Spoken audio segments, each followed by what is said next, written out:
Kejadian 2 ayat 7. Kejadian 2 ayat 7. Kejadian pasal 2 ayat 7 mengatakan kepada kita bahwa Tuhan Allah menciptakan manusia dari dua bahan dasar utama. Jadi manusia diciptakan dari dua bahan baku utama. Nomor satu, dia menciptakan manusia dari debu tanah, dari Hadamah, dari debu tanah. Dan yang kedua, dia menciptakan manusia dari hembusan nafas Allah. Jadi manusia diciptakan dari dua bahan baku utama, dari debu tanah dan dari hembusan nafas Allah. Dengan kata lain, manusia diciptakan dari dua bahan dasar utama. Dari sesuatu yang berasal dari bumi, debu tanah, dan sesuatu yang berasal dari sorga, hembusan nafas Allah. Sekali lagi, jadi manusia diciptakan dari dua bahan dasar utama. Nomor satu, dari sesuatu yang bersifat material, sesuatu yang bisa disentuh, sesuatu yang bisa dipegang, sesuatu yang bisa disimpan, sesuatu yang bersifat lahiria, sesuatu yang bersifat batinia, yaitu debu tanah. Dan yang kedua, manusia diciptakan dari sesuatu yang bersifat imaterial, sesuatu yang tidak bisa dilihat, sesuatu yang tidak bisa disimpan, sesuatu yang tidak bisa dipegang, sesuatu yang tidak bisa disentuh, sesuatu yang bersifat batinia, sesuatu yang bersifat rohania, hembusan nafas Allah. Itu sebabnya Paulus berkata dalam suratannya di Korintus, dia berkata bahwa ada dua tubuh. Tuhan memberi dua tubuh, dua manusia ke dalam hidup seseorang. Nomor satu, dia memberikan kepada kita manusia lahiria, sebab kita diciptakan dari debu tanah. Tetapi nomor dua, dia memberikan kepada kita manusia batinia, sebab kita diciptakan dari hembusan nafas Allah. Dalam suratan Korintus, Paulus berkata, janganlah engkau menjadi kecut dan tawar hati, sebab sekalipun manusia lahiria kita merosot dari sehari kepada sehari, tetapi manusia batinia kita diperbaharui dari sehari ke sehari. Jadi kita kemudian belajar bahwa setiap Anda dan saya punya dua tubuh yang Tuhan berikan. Tubuh lahiria dan tubuh batinia. Apa fungsi kedua tubuh itu? Apa fungsi kedua manusia itu? Yang pakai istilah Paulus. Kemudian Paulus menggunakan bahwa manusia ada tubuh jasmani, ada jiwa, nefes, haya, manusia yang sesungguhnya, dan ada tubuh rohani, roh. Jadi apa fungsi tubuh lahirnya dan tubuh roh dalam pemikiran Paulus? Saya sempat mengajarkan Anda beberapa waktu yang lalu, tubuh lahirnya adalah berfungsi berbeda dengan pemikiran Yunani. Pemikiran Yunani berkata bahwa tubuh lahirnya itu adalah sesuatu yang buruk. Segala sesuatu yang buruk berasal dari tubuh lahirnya. Jadi Anda mencuri, keinginan untuk membunuh, keinginan untuk merampok, keinginan untuk menipu. Sebagian mereka mengambil dari apa yang Paulus katakan dalam suratan Roma, ketika Paulus berkata, bukan apa yang kukehendaki yang baik itu yang aku perbuat, melainkan apa yang tidak kukehendaki yang tidak baik justru itu yang aku perbuat. Kenapa dia melakukan itu? Kemudian dia tutup dengan kalimat, celakalah aku, sebab aku adalah tubuh dosa ini. Jadi Paulus dan mereka berkata, oh ya, coba lihat, kan berarti tubuh itu sumber dari segala dosa, sumber dari segala keinginan yang jahat. Jiwa manusia, roh manusia, batinia manusia adalah sesuatu yang murni. Itu sebabnya muncul yang namanya aliran Gnostik, Gnostik, yang berkata bahwa tubuh lahiriah itu memberi sesuatu yang buruk, tetapi tubuh batinia itu memberi sesuatu yang baik. Kemudian ekses dari pengajaran, ekses itu side effect. Jadi efek samping dari pengajaran tersebut, akhirnya orang berkata, oh kalau kamu buat dosa, yang buat dosa itu tubuh lahiriah, sebab yang jelek selalu adalah tubuh lahiriah. Tubuh batinia kamu tidak berbuat dosa, yang berbuat dosa adalah tubuh lahiriah kamu. Itu sebabnya kalau kamu buat dosa, tubuh lahiriahmu akan binasa, tetapi tubuh batiniahmu akan diselamatkan. Itu pemikiran. Tetapi dalam pemikiran Yahudi tidak seperti itu. Dalam pemikiran Yahudi, mereka tidak pernah melihat bahwa tubuh lahiriah dan tubuh batinia adalah dua hal yang terpisah. tetapi justru ada satu hal yang sama. Sekali lagi, jadi tubuh lahiriah dan batiniah bukan dua bagian yang terpisah, tetapi satu bagian yang sama. Oleh sebab itu dalam pemikiran Yahudi, mereka selalu melihat bahwa tubuh lahiriah berfungsi untuk supaya tubuh batiniah bisa berinteraksi dengan dunia yang kelihatan. Gini maksud saya, dunia yang kelihatan membutuhkan tubuh yang kelihatan untuk supaya kita bisa berkarya di tengah-tengah dunia yang kelihatan. Kalau Anda mau memberi dampak dalam dunia yang kelihatan, Anda mau meninggalkan jejak kehidupan Anda dalam dunia yang kelihatan, manusia yang sesungguhnya, jiwa, tubuh batinnya, membutuhkan tubuh lahiriah. Sebab tubuh batinnya yang tidak kelihatan tidak bisa memberi dampak terhadap apa yang terlihat. Tidak bisa. Dia membutuhkan tubuh yang kelihatan, tubuh jasmani. Itu sebabnya tubuh jasmani adalah jembatan bagi tubuh rohani, jiwa, untuk berinteraksi dengan dunia yang kelihatan. Sebab kita diberi mandat untuk berkarya di tengah-tengah dunia yang terlihat. Beranak cuculah, Kejadian 1:28. Beranak cuculah, bertambah banyak, penuhilah bumi, taklukkanlah dan berkuasa. Bagaimana saya bisa berkarya, memberi dampak, melakukan mandat ilahi Kejadian 1:28 di tengah-tengah dunia yang kelihatan, sementara saya hanya punya tubuh yang tidak terlihat? Tidak bisa. Oleh sebab itu, tubuh yang tidak terlihat, jiwa yang hidup ini membutuhkan tubuh yang kelihatan supaya dia bisa memberi dampak. Sampai di sini, semoga Anda tidak pusing dengan saya. Dia memberi dampak, dia butuh tubuh yang kelihatan. Jadi tubuh kelihatan adalah cara bagi jiwa, tubuh batinnya di dalam kita untuk berinteraksi dengan dunia yang kelihatan. Kalau begitu, tubuh adalah cara jiwa untuk berinteraksi dengan dunia yang kelihatan, berarti roh, tubuh batinnya, adalah cara bagi jiwa untuk apa? Berinteraksi dengan dunia yang tidak kelihatan. Dari sini Anda bisa ngerti. Kalau gitu dengan mudah kita bisa memiliki konsep Paulus, kita bisa melihat makna dari konsep Paulus, terutama dari 1 Tesalonika 5 ketika dia berkata, biarlah tubuh jiwa, roh jiwa dan tubuhmu terpelihara sempurna sampai kedatangan Tuhan Yesus datang kembali. Berarti jiwa manusia membutuhkan tubuh untuk berinteraksi dengan dunia yang kelihatan, dan jiwa manusia membutuhkan roh untuk berinteraksi dengan dunia yang tidak kelihatan. Makanya Tuhan Yesus, kalau Anda periksa dalam Injil, tidak pernah menyebutkan tentang roh manusia sama sekali. Anda boleh bolak-balik tentang apa yang Yesus katakan dalam Matius, Markus, Lukas, Yohanes. Anda tidak akan menemukan Tuhan Yesus bicara tentang roh manusia. Cara yang paling gampang, ingat tentang hukum yang terutama. Hukum terutama berkata apa? Kasihilah Tuhan Allahmu dengan segenap hatimu, dengan segenap jiwamu, dengan segenap kekuatanmu, dan dengan segenap akal budimu. Anda lihat, dia tidak membagi 3, bahkan dia membagi 4. Dan dia tidak menggunakan roh, dia menggunakan kata hati, jiwa, kekuatan. Kata kekuatan di sana bahasa Ibrani meot. Meot, sama-sama bilang meot, bukan meong. Sama-sama bilang meot. Meot bisa berarti sesuatu yang bersifat fisik, tetapi meot juga bisa berarti segala sesuatu aktivitas kita secara fisik. Jadi meot bukan hanya kekuatan dalam arti tubuh, meot juga bisa berarti semua aktivitas kita secara fisik.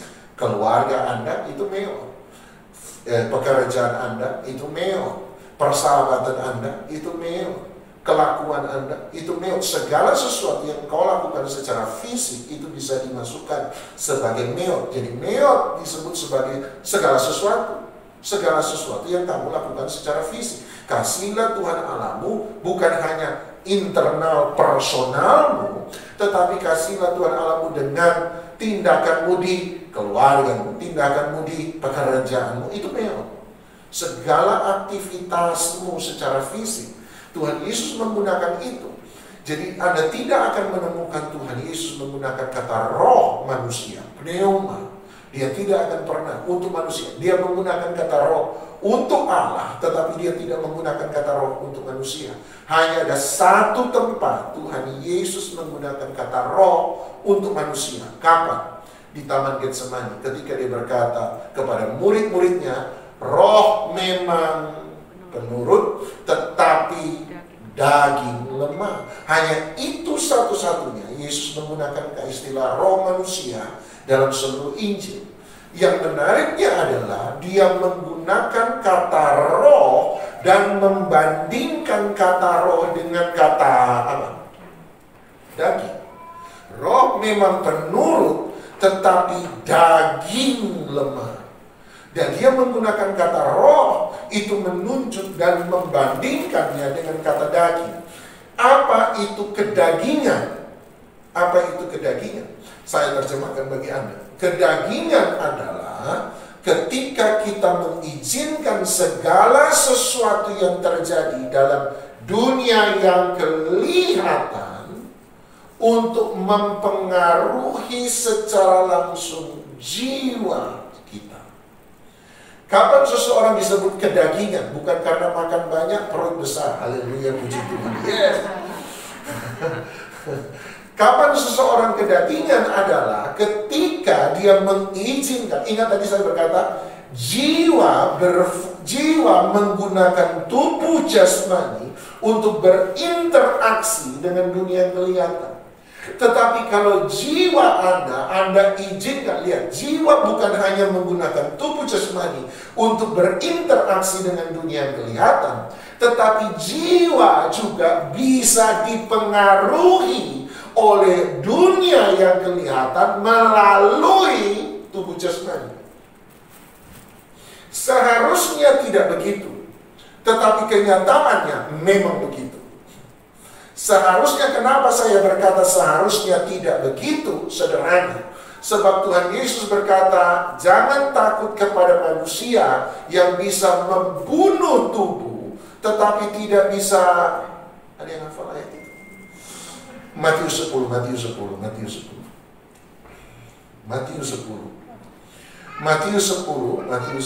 ayat yang ke 28. Matius 10 ayat 28. Sama-sama. Matius 10 ayat 28. Ya, pendeta kalau belum buka ayat belum sah khotbah. Matius 10 28. Sama-sama. 1, 2, 3. Dan janganlah kamu takut kepada mereka yang dapat membunuh tubuh, tetapi yang tidak berkuasa untuk membunuh jiwa. Takutlah terutama kepada Dia yang berkuasa membinasakan baik jiwa maupun tubuh di dalam neraka. Lihat ayat 28, dia berkata, janganlah kamu takut kepada mereka, manusia, yang dapat membunuh tubuh, tetapi tidak dapat, tidak berkuasa membunuh apa? Jiwa. Manusia hanya bisa membunuh apa? Tubuh yang kelihatan, tetapi tidak bisa membunuh jiwa yang tidak kelihatan. Jangan takut kepada mereka yang ini terjemahan firman Allah yang hidup. Manusia yang hanya dapat membunuh tubuh, tetapi tidak dapat menyentuh jiwa. Jadi apa yang orang perbuat hanya sampai, apa yang orang lain perbuat kepada kita hanya sampai kepada tubuh. Tetapi apa yang mereka buat sama tubuh tidak akan pernah bisa menyentuh jiwa. Nah, pertanyaan saya, berarti kalau orang menyakiti tubuh, orang tidak bisa menyakiti jiwa. Kalau sampai orang menyakiti tubuh, kemudian orang menyakiti jiwa, berarti yang menyakiti jiwa bukan orang. Sebab orang, Alkitab berkata, Yesus berkata, mereka, orang di luar sana, hanya bisa menyakiti tubuh. Mereka tidak akan pernah bisa menyentuh jiwa. Itu kebenarannya. Kenapa orang menyakiti tubuh, tapi jiwa saya juga ikut sakit? Padahal Tuhan Yesus bilang mereka hanya bisa menyakiti tubuh, tidak bisa menyakiti jiwa. Jawabannya, sebab ketika orang menyakiti tubuh, yang menyakiti jiwa memang bukan orang lain. Yang menyakiti jiwa adalah diri sendiri. Sebab Alkitab berkata mereka hanya bisa membunuh tubuh, mereka tidak bisa menyentuh jiwa. Tetapi kenapa kenyataannya ketika orang lain menyakiti kita, yang sakit bukan cuma tubuh, tetapi yang sakit adalah jiwa. Bahkan yang paling lucunya adalah sakit di tubuh sudah hilang, sakit di jiwa nggak hilang-hilang. Itu kan yang paling bahaya kan? Jawabannya, sebab yang menyakiti jiwa memang bukan orang lain. Sebab kebenarannya mereka hanya menyentuh tubuh, tidak bisa menyentuh jiwa. Berarti kalau sampai mereka menyakiti tubuh, jiwa Anda terluka dan sakit, kebenarannya memang bukan karena mereka yang menyakiti jiwa, tetapi kita sendirilah yang kemudian menyakiti jiwa kita, bukan orang lain. Jadi sakit hati itu bukan hasil dari perbuatan langsung orang lain kepada kita, tetapi sakit hati adalah perbuatan langsung dari diri kita terhadap diri kita sendiri. Makanya pengampunan memang bukan untuk orang lain, pengampunan untuk diri sendiri. Sebab Anda sementara menyakiti diri sendiri. Semoga Anda mulai nangkap sesuatu. Nanti sebentar kita akan belajar kenapa orang kemudian menyakiti tubuh, kemudian saya menyakiti jiwa. Apa yang menyakitkan jiwa saya? Tetapi dari situ kita mengerti bahwa jiwa bukan hanya menggunakan tubuh jasmani untuk berinteraksi dengan dunia yang kelihatan, tetapi justru dunia kelihatan dapat mempengaruhi jiwa lewat tubuh yang kelihatan. Kalau begitu, kalau dunia yang kelihatan mempengaruhi jiwa manusia lewat tubuh yang terlihat, berarti dunia yang tidak kelihatan, alam roh, mempengaruhi jiwa lewat roh manusia, tubuh yang tidak terlihat. Jadi Anda dan saya, peperangan kita sesungguhnya adalah peperangan pengaruh. Sebab kita ada di tengah-tengah dua pengaruh. Kalau Anda membiarkan jiwa Anda dipengaruhi oleh tubuh yang terlihat, oleh dunia yang terlihat, Anda disebut kedagingan. Tetapi kalau jiwa Anda biarkan dipengaruhi oleh dunia yang tidak terlihat, maka jiwa Anda menjadi rohani. Jadi rohani adalah ketika kita hidup, cara kita berpikir, cara kita berperilaku, cara kita bertindak, cara kita melihat suatu keadaan, itu dipengaruhi oleh dunia yang tidak terlihat. Dalam hal ini saya bicara tentang Allah. Sebab Anda tahu alam roh selalu ada dua, alam roh yang terang, alam roh yang gelap. Saya tidak bicara dalam hal ini alam roh yang gelap, saya bicara tentang alam roh yang terang. Makanya kita bisa diposes, jiwa kita bisa diposes, dirasuki lewat alam roh, lewat dua hal. Kalau kita dirasuki oleh Roh Kudus, bahasa Alkitab dipenuhi Roh Kudus. Tetapi kalau dipengaruhi atau dirasuki oleh alam roh yang gelap, Anda kerasukan atau kemasukan roh jahat. Tetapi saya tidak bicara dulu yang roh gelap, saya bicara dulu roh yang terang secara langsung. Jadi kalau Anda dipengaruhi oleh dunia yang tidak terlihat, alam roh, maka Anda menjadi rohani. Tapi kalau Anda dipengaruhi oleh dunia yang terlihat, maka Anda menjadi daging. Makanya Yesus membandingkan kata roh langsung dengan kata daging. Sebab kita selalu akan dipengaruhi oleh dua dunia. Makanya medan, saya setuju, medan peperangan kita sesungguhnya adalah pikiran. taruh tangan di atas kepala sambil bilang, ya Tuhan tolong ini otak supaya banyak berubah. Bilang sama Tuhan, jangan lupa orang sebelah. Kalanya dia perlu ditolong lebih dari saya. Paulus, dan kalau Anda pergi ke Paulus, Anda akan menemukan bahwa Paulus mengatakan hal yang serupa. Paulus membandingkan hal yang sama. Coba Anda pergi ke 1 Korintus pasal yang kedua. 1 Korintus pasal yang kedua. 1 Korintus pasal yang kedua. 1 Korintus pasal yang kedua ayat 11. 1 Korintus pasal 2 ayat 11.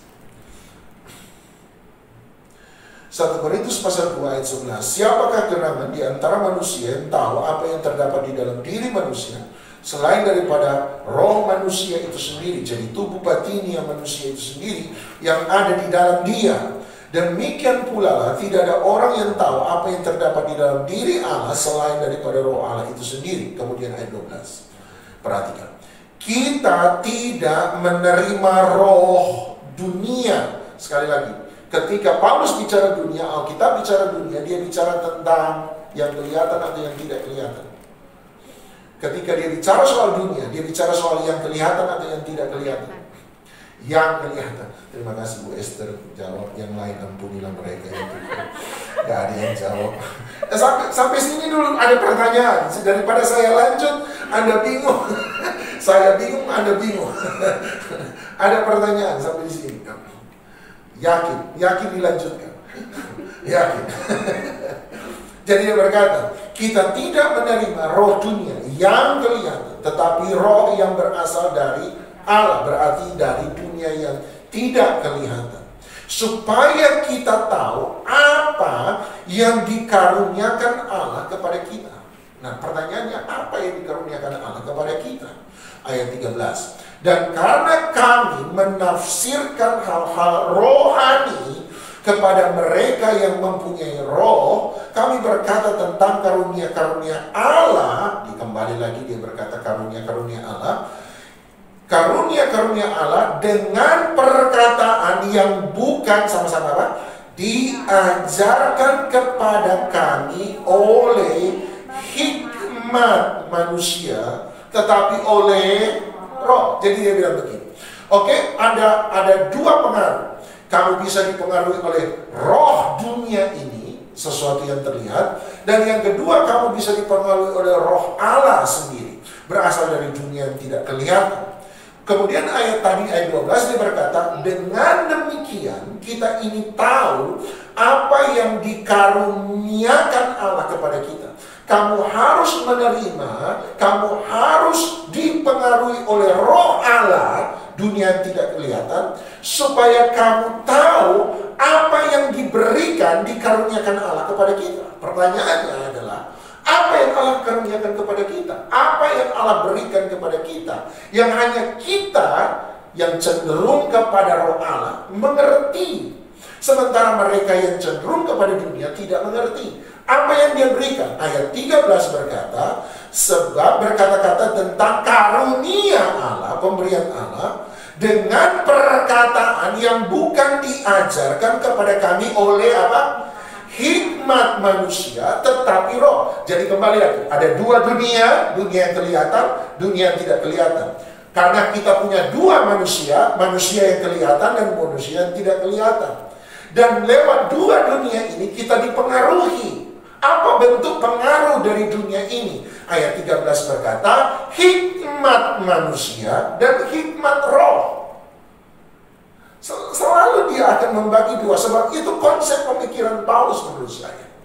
Jadi dia bilang, karena kita punya dua dunia, kelihatan dan tidak kelihatan. Oleh sebab itu dia memberikan kepada kita dua manusia, dua tubuh. Tubuh yang kelihatan, tubuh yang tidak kelihatan. Manusia lahiriah dan manusia batiniah. Dan kita akan dipengaruhi oleh dua dunia itu, sebab masing-masing dunia mengajarkan hikmatnya kepada kita. Hikmat dunia dan hikmat roh. Oke, sampai situ Anda bisa ngerti? Ayat 14.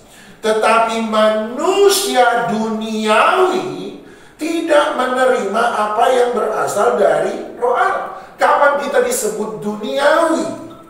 Waktu kita tidak memberikan hikmat Allah mempengaruhi kita. Kita dengan kata lain saya tadi condongnya kepada dunia lewat tubuh yang kelihatan.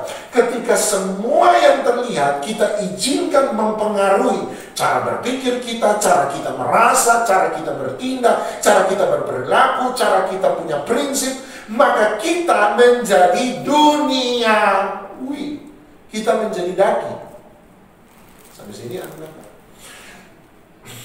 Karena hal itu baginya adalah suatu kebodohan, dan dia tidak dapat memahami. Manusia yang diajar oleh hikmat dunia tidak akan pernah memahami hikmat roh Allah, sebab bagi dia itu adalah sebuah kebodohan, dan dia tidak dapat memahaminya sebab hal itu, hikmat Allah, hanya dapat dinilai secara rohani. Saya menggunakan istilah Yesus roh dan daging. Paulus menggunakan istilahnya sendiri dalam 1 Korintus 2, rohani dan duniawi.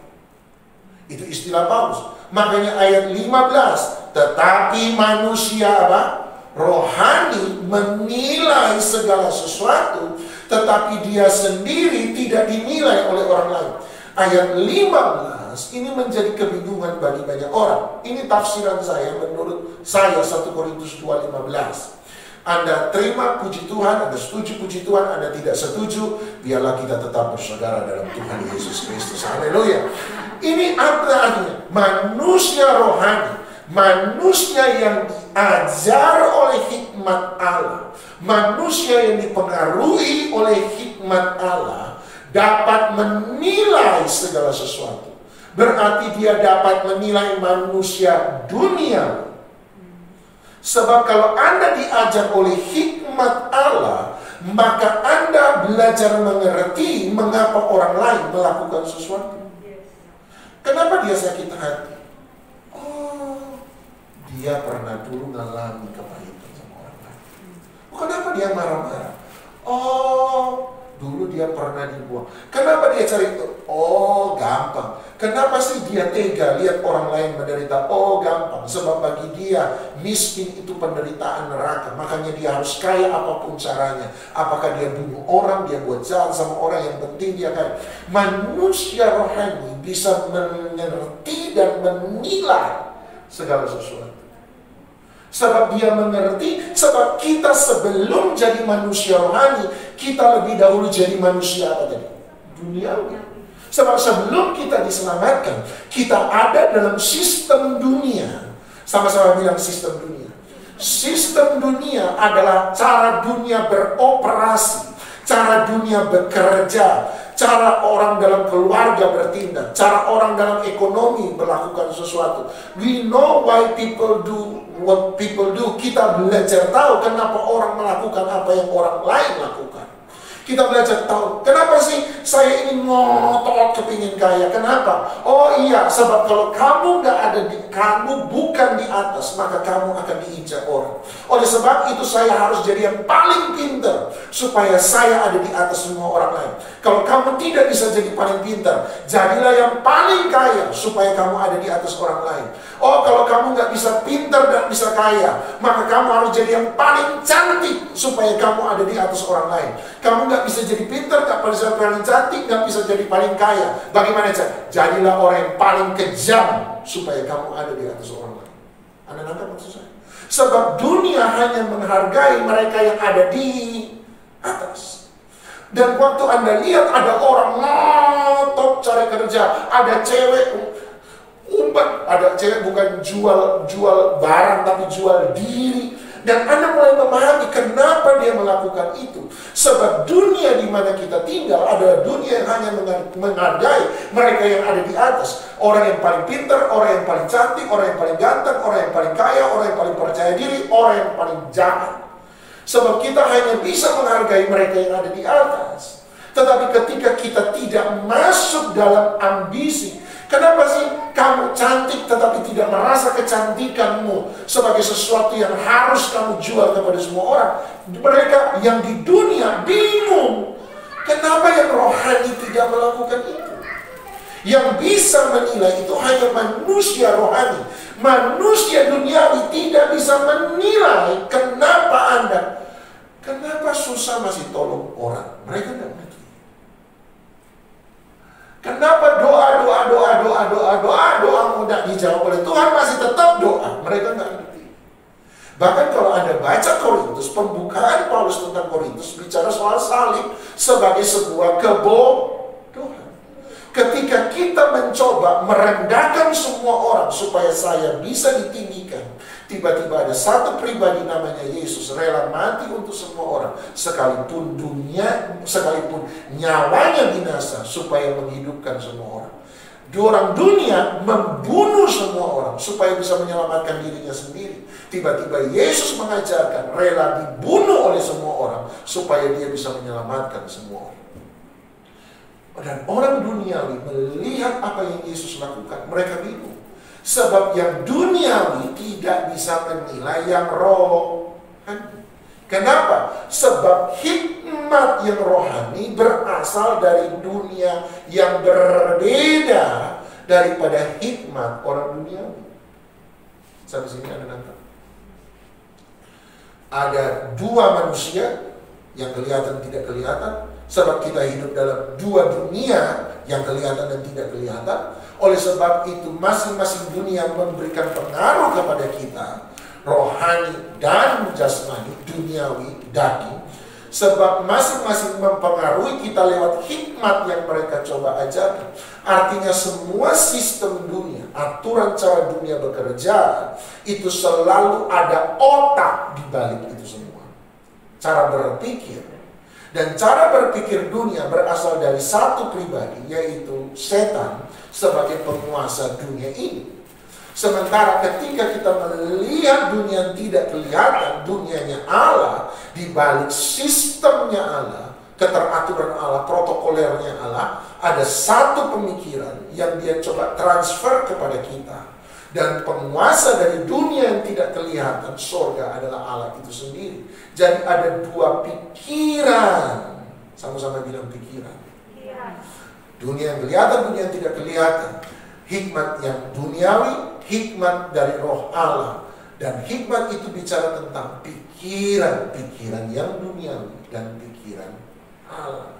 Jadi selalu caranya masuk baik jasmani maupun rohani, caranya masuk ke dalam jiwa selalu melalui pikiran.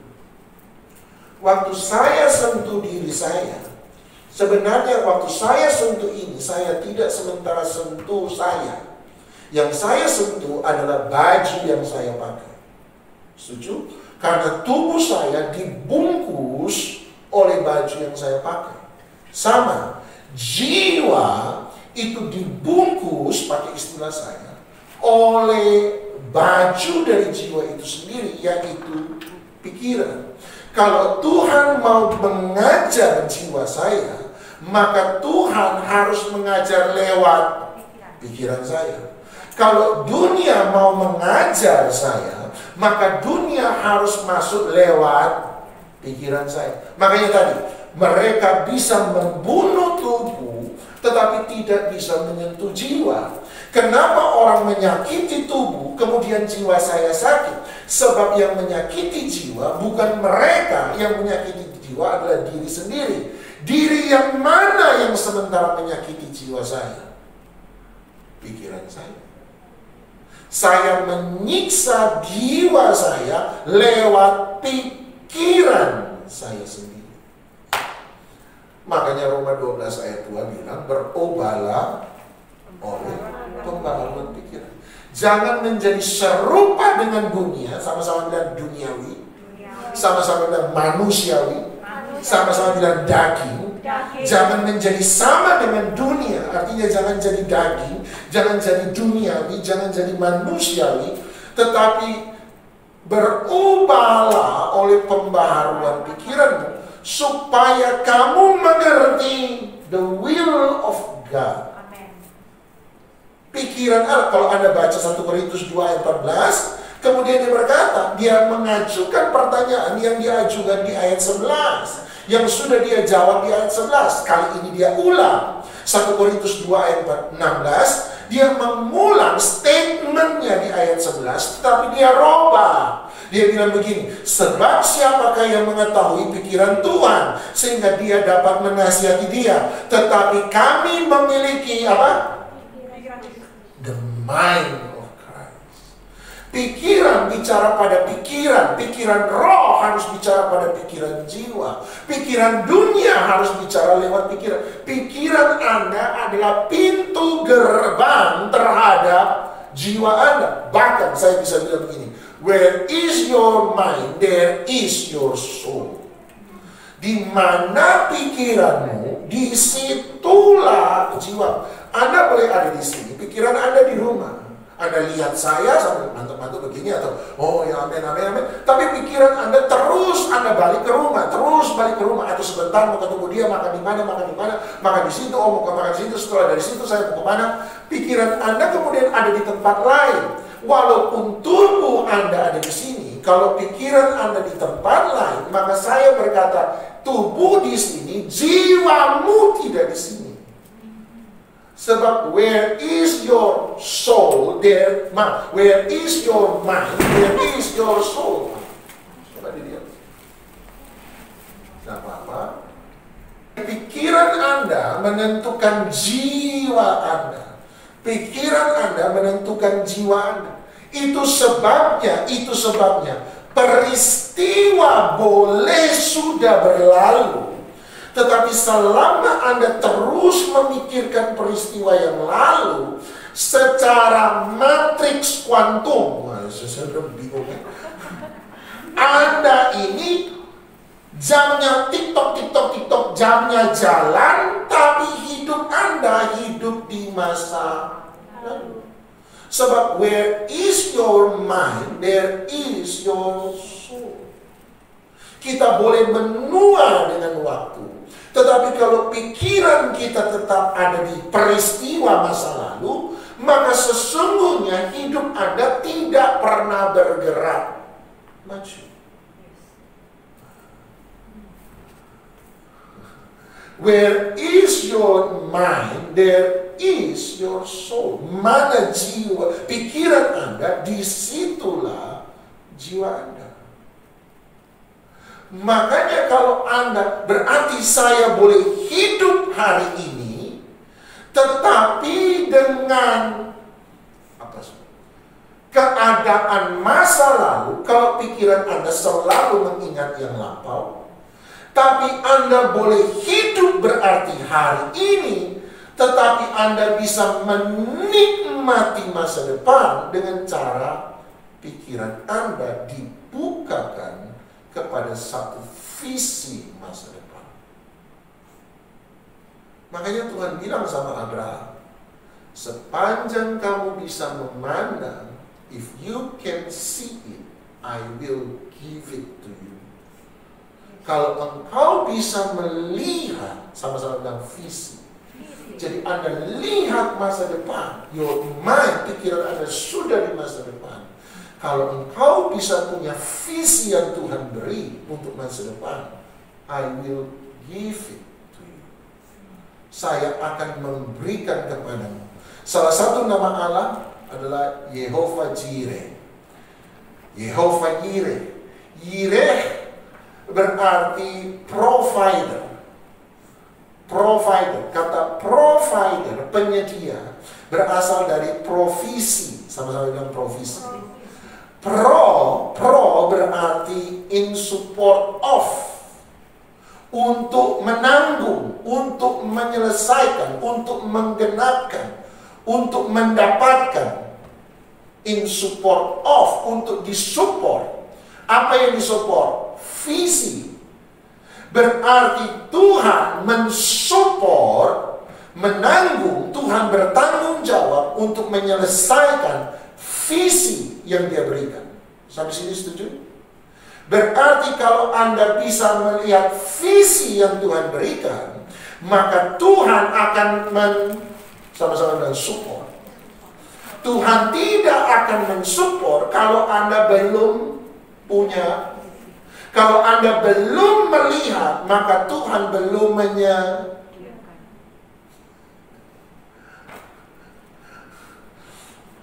terlalu panjang. Sampai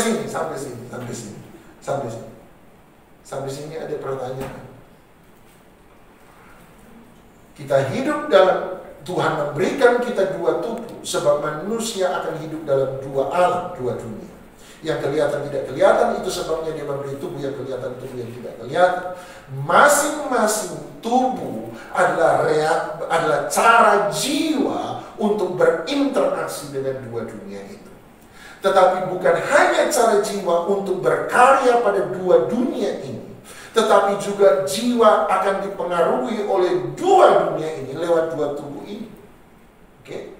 Sebab dua tubuh ini berfungsi dan mau untuk membawa jiwa ada dalam hikmat mereka masing-masing, pemikiran mereka masing-masing. Di dalam tubuh yang kelihatan ada hikmat dunia. Dalam tubuh yang tidak kelihatan ada hikmat yang berasal dari Allah. Jadi ada dua hikmat yang akan diajarkan. Apa itu hikmat? Dua pikiran yang akan diajarkan kepada pikiran kita. Kemana pikiran Anda condong, kesitulah hidup rohani Anda. Anda jadi daging kalau Anda mencondongkan pikiran Anda kepada dunia, atau Anda menjadi rohani kalau Anda mencondongkan pikiran Anda kepada dunia yang tidak kelihatan, kepada roh Allah. Sebab where is your mind, there is your soul. Makanya Tuhan sebenarnya tidak mendengar saja apa yang Anda katakan kepada Dia, tetapi Tuhan melihat apa yang Anda pikirkan waktu Anda sementara berdoa. Ketika kita berdoa, Tuhan tidak mendengar saja apa yang Anda katakan, tetapi ketika kita berdoa, Tuhan memeriksa apa yang Anda pikirkan waktu Anda berdoa. Sebab Dia menjawab soul, jiwa. Dia menjawab jiwa. Makanya waktu Dia sembuhkan orang sakit, aneh kan? Salah satu pertanyaannya adalah, apa yang kamu mau aku lakukan kepadamu? Kalau saya orang buta, waktu Dia tanya begitu, saya jawab, Yesus, nggak lihat tak buta. Pingin lihat buta. Tapi persoalannya Anda boleh buta, tetapi keinginan Anda belum tentu sembuh. Menurut saya orang lumpuh di gerbang indah ketika disembuhkan oleh Petrus dan Yohanes, menurut saya bukan minta untuk disembuhkan. Sebab Alkitab berkata ketika Petrus dan Yohanes berkata, emas dan perak tidak ada padaku, Dia memandang mereka untuk meminta mendapatkan sesuatu dari mereka. Apa yang ingin dia dapatkan? Uang. Tiba-tiba Petrus berkata, emas dan perak tidak ada padaku, tapi apa yang kupunya kuberikan kepadamu. Demi nama Yesus orang Nazaret, bangkitlah dan berjalanlah. Baca baik-baik. Petrus kemudian memegang tangan orang lumpuh itu dan mengangkat dia berdiri. Kenapa Petrus harus menarik dia berdiri? Jawaban saya, sebab orang lumpuh tidak pernah sangka bahwa dia akan bisa berdiri. Butuh Petrus untuk menarik dia berdiri. Dan waktu dia berdiri, kemudian kuatlah mata kakinya. Berarti orang lumpuh itu bahkan mungkin menurut saya tidak punya iman untuk disembuhkan. Tapi Petrus punya iman bahwa orang lumpuh ini bisa disembuhkan. Dia berdiri sebab dia bisa berkata, saya mau kesembuhan. No, bertahun-tahun dia berdoa minta kesembuhan, dia tidak mendapat kesembuhan. Itu sebabnya dia ada di situ, bukan supaya didoakan sembuh, dia ada di situ untuk dapat uang. Sebab kebutuhan Anda begini, tetapi sebenarnya keinginan Anda bukan begini. Yesus mau kita mengerti apa keinginan Anda sesungguhnya, sebab Allah melihat bukan apa yang Anda katakan, Allah melihat apa yang Anda pikir. Sampai sini. Ada yang mau ditanya? Tidak ada. Selesai, puji Tuhan. Haleluya.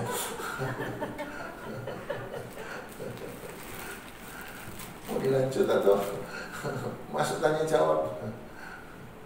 Atau selesai? Ya, mau tanya Pak, yang tadi Pak Doni bilang Tuhan memeriksa pikiran kita saat kita berdoa. Memang tidak gampang, kadang kita posisi doa, cuman pikiran juga melayang kemana-mana. Yeah. Nah, itu kadang itu mesti ditundukkan dulu. Ya.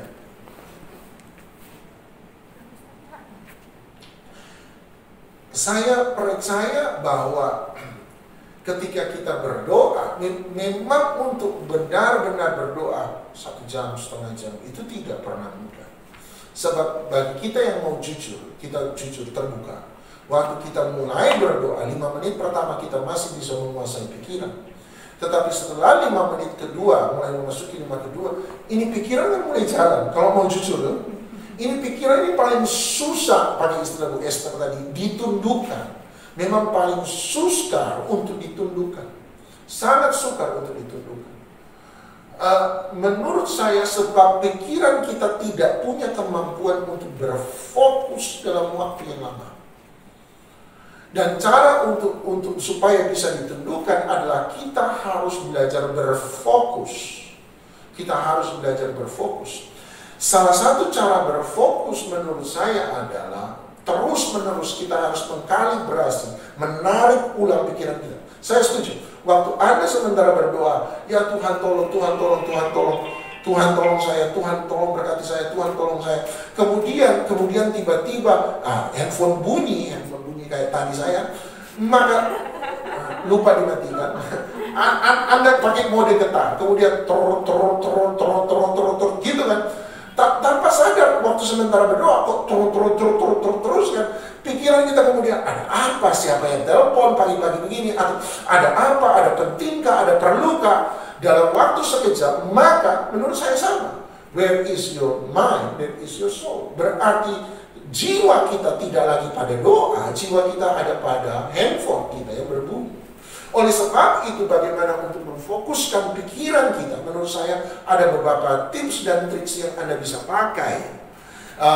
Satu, gunakan firman Allah untuk membantu kita selalu berdoa. Gunakan firman Allah. Jadi ketika kita mulai kehilangan fokus, mari cari firman. Anda baca dulu, ada cara membaca Alkitab. Ketika ada satu ayat yang hidup, Anda masuk dalam doa dan mendoakan ayat itu terus-menerus sampai Anda mengalami sebuah terobosan. Bagi kita yang ada di kalangan karismatik dan Pentakosta, sedikit terbantu terutama ketika Anda bisa menyembah dalam berbahasa. Maka itu akan sangat membantu kita untuk kembali lagi menarik fokus kita. Yang ketiga menurut saya, yang saya sering kali pakai selain ayat firman Tuhan adalah punya mental image tentang Tuhan.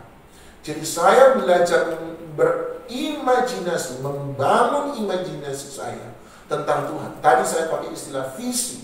Saya mulai membangun imajinasi saya tentang Tuhan. Saya mulai melihat Tuhan yang agung, Tuhan yang mulia, Tuhan menjamah saya, Tuhan menyentuh saya. Tuhan mulai bercakap-cakap dengan saya dan saya mulai masuk dalam kedalaman itu dengan Dia.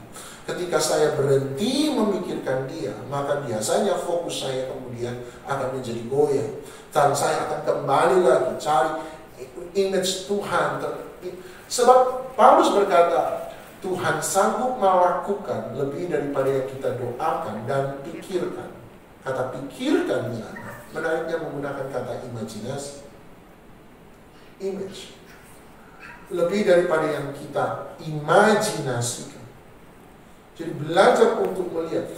Bahkan peristiwa Menara Babel, Tuhan berkata bahwa mereka akan bisa melakukan segala sesuatu yang mereka, ada salah satu terjemahan, imajinasi. If you can see it, you can get it. Kalau kamu bisa melihat, maka kamu bisa mendapat. Saya tidak bicara tentang meditasi dunia timur, tetapi saya bicara tentang bagaimana saya menggambarkan hubungan saya dengan Dia. Pikiran. Sebab Anda tidak bisa membiarkan pikiran ini kosong. Kalau membiarkan pikiran kosong, kita masuk pada meditasi timur, mengosongkan pikiran. Dan ketika kita mengosongkan pikiran, berarti kita mengizinkan. Ingat, dunia roh ada dua. Anda boleh dapat yang terang, tapi Anda juga punya resiko dapat yang gelap. Oleh sebab itu saya tidak mau terima yang gelap. Saya berfokus pikiran saya kepada yang terang. Saya melihat Yesus, saya belajar melihat Yesus dengan pikiran saya. Dan waktu saya melihat Yesus dengan pikiran saya belajar jatuh cinta kepada Dia. Saya belajar bercakap-cakap dengan Dia. Itu yang saya lakukan. Jadi ada beberapa tips dan triks yang Anda bisa pakai. Baca firman, lagu, Anda bisa menyanyi. Lagu sangat membantu kita untuk memfokuskan pikiran kita. Sangat membantu kita. Hanya persoalannya dengan lagu, ketika kita terbiasa dengan lagu, pikiran kita mulai lari kemana-mana. Itu persoalannya. Tapi belajar berfokus dengan pikiran. Makanya bukan menyanyikan lagu, tetapi bagaimana tiap kata dalam lagu itu menjadi seruan hati saya pribadi. Jadi tidak mengambil sembarang lagu, tapi lagu yang menjadi doa pribadi saya. Saya ambil itu, saya nyanyikan. Sebab saya bukan hanya bernyanyi, tetapi pujian itu menjadi doa saya di hadapan Tuhan. Itu juga membantu saya untuk berfokus dengan Dia. Enggak, benar-benar enggak mudah. Sebab di mana your mind, di situ your soul. Kalau Anda tidak bisa mengendalikan pikiran, Anda tidak bisa mengendalikan jiwa Anda. Dan Tuhan tidak mendengar cuma doa, kata-kata. Tuhan melihat pikiran. Dia melihat jiwa Anda. Ingat dia berkata, manusia melihat apa yang kelihatan, tapi Tuhan melihat hati. Jadi dia melihat apa yang ada di dalam hati. Dia tidak mendengar apa yang Anda katakan. Dia melihat hati. Makanya Tuhan Yesus dalam Ibrani berkata, Yesus menaikkan doa dengan erangan. Ada saat tapi itu menjadi seruan hati. Dan Tuhan mengerti. Tuhan mengerti. Jadi ada saat Yesus, gak tahu. Tapi Tuhan bilang, aku mengerti. Sebab dia melihat hati, dia melihat jiwa, dia melihat pikiran orang. Dia tidak melihat kata-kata Anda. Mungkin ada saatnya kita pendeta-pendeta yang terlalu formal harus belajar berdoa dengan air mata. Makanya ada lagu Tuhan mengerti bahasa tetesan air mata. Eli tidak mengerti mengapa Hana menangis, tapi Tuhan mengerti mengapa Hana menangis. Eli pikir Hana mampu, tapi Tuhan tahu bahwa Hana datang dengan segala kepedihan dalam hatinya. Jadi menurut saya kembali lagi, memang benar-benar where is your mind, there is your soul. Di mana pikiranmu, di situ jiwamu. Dan Tuhan melihat bukan apa yang kita lakukan, katakan, tapi Dia memang melihat pikiran, Dia melihat jiwa. Dia menimbang dan menghakimi pikiran orang. Menurut saya, jadi sangat membantu. Saya biasanya baca, umumnya saya selain menyanyi secara umum, tapi saya baca firman dan belajar melihat Yesus dalam pemikiran saya. Itu biasanya saya.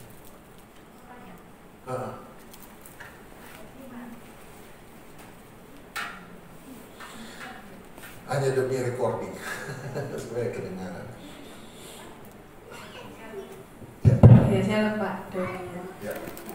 Saya mau nanya, tadi kan Pak Doni bilang kalau manusia itu orang lain itu menyakiti daging kita, tapi jiwa kita itu diri kita sendiri yang menyakiti ya. Tapi kok selama ini saya itu merasa kalau ada orang lain yang menyakiti saya, jiwa saya itu ikut sakit gitu. Jadi bukan saya sendiri yang menyakiti jiwa saya, tapi ada orang lain yang menyakiti saya, jadi jiwa saya ikut tersakiti gitu. Betul, setuju.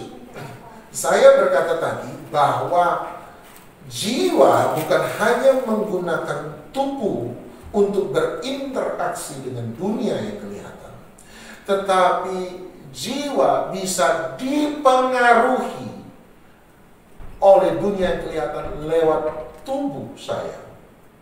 Tetapi Tuhan Yesus kan berkata, seharusnya apa yang orang perbuat dipengaruhi. Garis bawahi kata dipengaruhi. Jadi dia tidak bisa direct cause, penyebab langsung, tidak bisa. Dia menyakiti tubuh, tetapi dia tidak bisa secara langsung menyentuh jiwa. Sebab jiwa tidak kelihatan.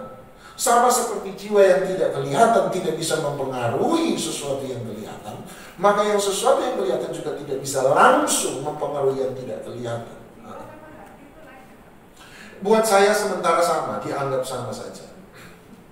Sebab penggunaan kata penggunaan kata hati, jiwa, roh, pikiran, perasaan dalam Alkitab Perjanjian Lama itu terutama sangat bercampur. Sangat bercampur. Makanya saya cuma demi kepentingan, saya bilang, saya setuju manusia, roh, jiwa, dan tubuh. Tetapi seperti yang saya katakan dari semula, bahwa kalau pakai istilah King James Version Kejadian 2, manusia sesungguhnya anggap jiwa dalam pembicaraan kita. Manusia sesungguhnya anggap jiwa dalam pembicaraan kita. Nanti Anda akan dengar orang lain akan menggunakan istilah yang berbeda. Tapi anggap dalam pembicaraan kita ini disebut jiwa. Itu manusia saya yang sesungguhnya. Kemudian ada yang disebut roh, ada yang disebut tubuh. Tetapi buat saya tubuh dan roh adalah tubuh jasmani dan tubuh rohani. Tempat di mana jiwa bisa dipengaruhi. Dan memang ini harus dilihat sebagai satu kesimpulan, satu keutuhan. 1 Tesalonika 5 ayat 23. 1 Tesalonika 5:23. Semoga 1 Tesalonika 5:23, semoga Allah damai sejahtera menguduskan kamu seluruhnya. Jadi bukan 3 bagian yang terpisah, tetapi 3 bagian yang utuh. Kalau kita bisa terima Allah Bapa, Anak Allah, dan Roh Allah, 3 pribadi dalam 3 hakikat dalam satu pribadi, berarti seharusnya mudah bagi kita untuk memahami, ya, ada 2 dunia yang bisa mempengaruhi saya. Tubuh, roh, mempengaruhi jiwa. Ini utuh. Pak, saya mau tanya ya, juga tambahkan ya. Mungkin tadi kan Yoko bilang orang nyakiti saya kok saya bisa terluka gitu ya. Nah, waktu kita belum bertobat, itu kan otomatis jiwa itu secara tidak sadar dipengaruhi oleh tubuh kan ya kan Pak. Tapi kan firman berkata, firman Tuhan itu seperti pedang yang bisa memisahkan tulang dan sumsum. Jadi bagi kita untuk kita mengetahui, bagi kita untuk seperti yang Pak Doni bilang, sebenarnya dia itu menyakiti tubuh, kita bisa tidak mengizinkan dia tidak menyakiti jiwa, tapi untuk kita bisa membedakan dan take ownership atas perasaan kita, itu kan harus ada firman yang bisa memisahkan ya Pak ya. Ya, kembali lagi. Jadi 3 bagian ini bukan bagian yang terpisah, tapi anggap utuh. Artinya masing-masing bagian seharusnya dapat saling mempengaruhi. Tetapi titik temunya selalu ada di jiwa. Roh hanya bisa mempengaruhi jiwa, tidak bisa mempengaruhi tubuh. Jiwalah yang dipengaruhi roh yang akan mempengaruhi tubuh. Tubuh bisa mempengaruhi jiwa, tetapi tidak bisa langsung mempengaruhi roh. Tetapi jiwa yang dipengaruhi tubuhlah yang kemudian bisa mempengaruhi kehidupan rohani kita. Berarti ini utuh. Saya setuju bahwa ketika ada sesuatu yang terjadi pada tubuh kita, itu serta-merta akan, pakai istilah saya, mempengaruhi. Itu akan menjadi alasan. Alasan untuk apa? Alasan untuk pikiran kita ini berjalan. Dan pikiran yang berjalan inilah yang sesungguhnya secara langsung akan menyakiti jiwa atau hati seseorang. Itu secara langsung. Jadi gini, kalau orang sakiti kita, kalau mau jujur ya, coba Anda renungkan. Waktu orang menyakiti kita, nomor 1, pikiran dia ini jalan. Kurang ajar dia. Udah berteman sekian puluh tahun. Sudah ditolong, waktu tolong dia butuh ini, saya tolong dia, waktu dia butuh itu, saya tolong, waktu tega-teganya. Nah, yang bikin sakit kan sebenarnya yang dia buat ini hanya alasan bagi jiwa saya mulai kemudian menyalahkan orang itu. Sebentar. Tetapi selama pikiran ini kurang ajar dia, hati saya sakit justru karena pikiran saya kemana-mana. Awas ya kalau ketemu dia, nanti kalau dia miskin jangan harap kalau dia minta tolong membantu saya mau bantu dia. Jangan harap kapok tobat lu masuk neraka lu bajingan lu, maaf.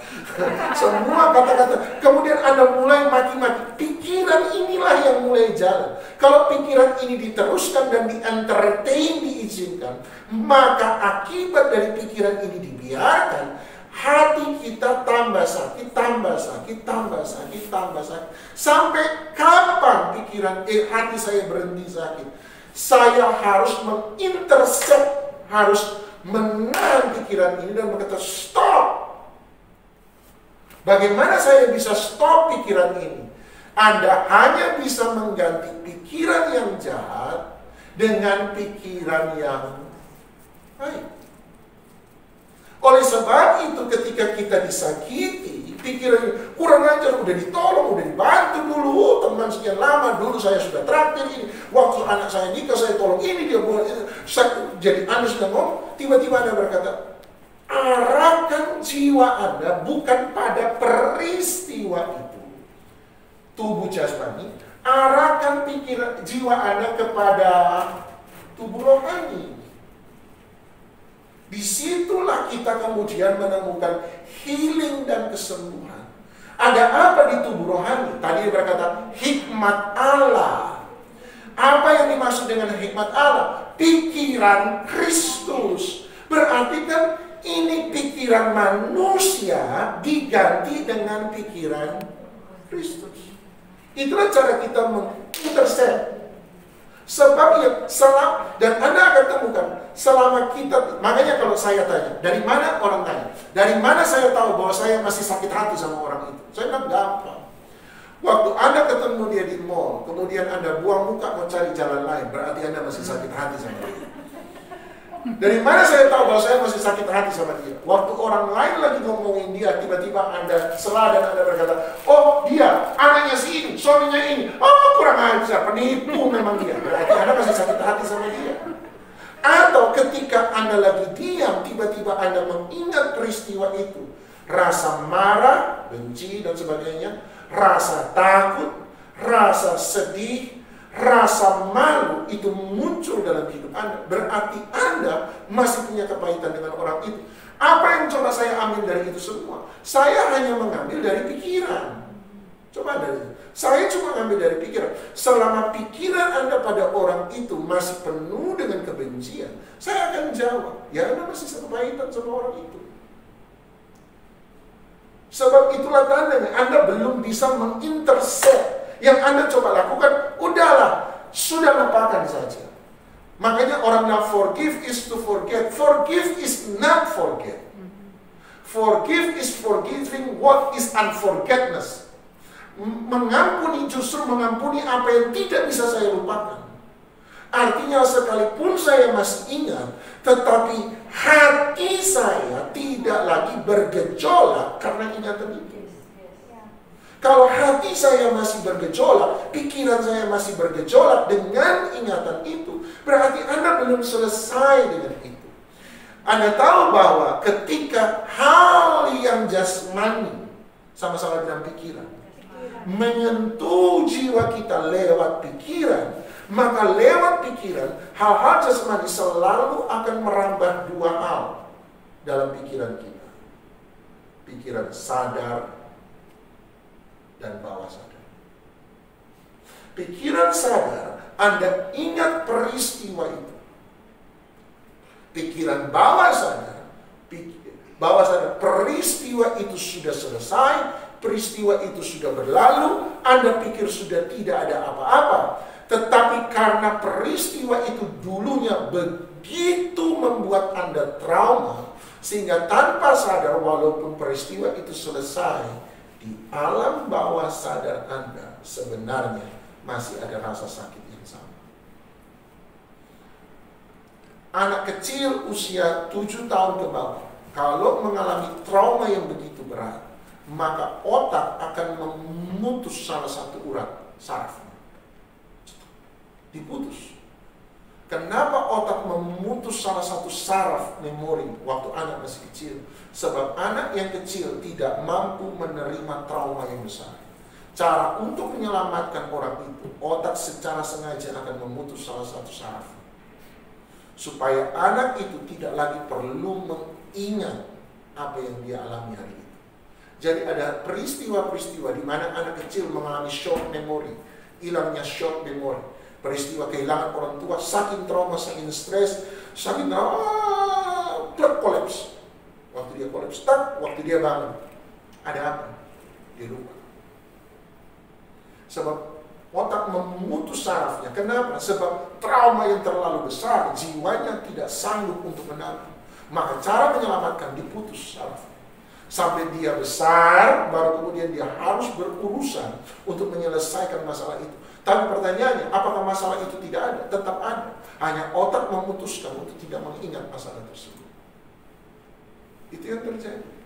Sampai Anda cukup dewasa, baru Anda bisa selesaikan. Persoalan dengan kita berpikir masalahnya sudah selesai, dampaknya juga selesai. Salah, masalah selesai, dampaknya belum tentu selesai.